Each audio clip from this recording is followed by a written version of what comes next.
Gaur Andrea Prieto ikaslea gurera bueltatu da eta Euskara Abenturan izan duen esperientzia kontatuko digu. Uda honetan hilabete eman du Euskal Herriari bira oso emanez, Maulen hasi eta Bilbora arte. Ez da, Andrea? Bai. Bale. Lehenengo galdera, nola aurkeztu zinen ekintza honetan parte hartu ahal izateko? Nik bideo bat bidali nuen, nire amonaren bizitzaz hitz egiten, eta azkenean lista bat bidali zidaten, esanez, nire izenarekin. Oso. Eta aukeratua izan zinela ikustean, nolako sentsazioa izan zen nuen?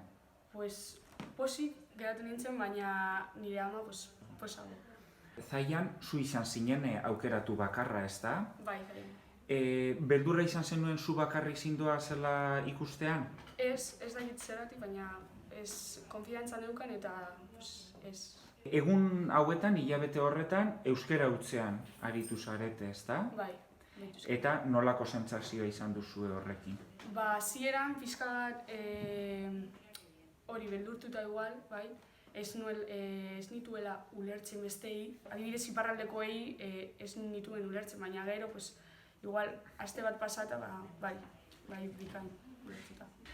Ulermena bai, baina zure ahozko adierazpena ere hobetu dela uste duzu hilabete honetan? Bai, hobetu da, eta orain segurtasunarekin nabil euskara erabiltzen eta hori. Bidaia luze bat egin duzue, eta bidaia horretan nola mugitu zarete toki batetik bestera? Ibiltzen edo ere erabili genituen trena edo busa edo...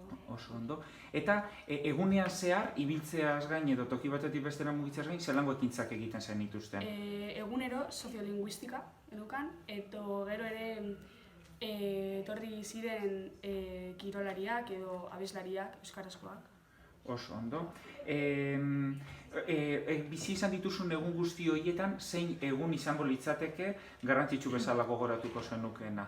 Zerain joan ginenean, herriko afaria izan genuelako eta oso divertigarria izan zen.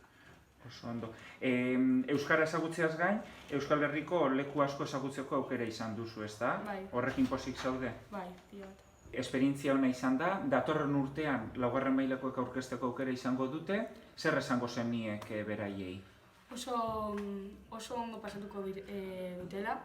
Nik adibidez lagunik gabe jan nintzen eta hori etorri nintzen lagunekin, eta pila oso ondo pasatuko dutela.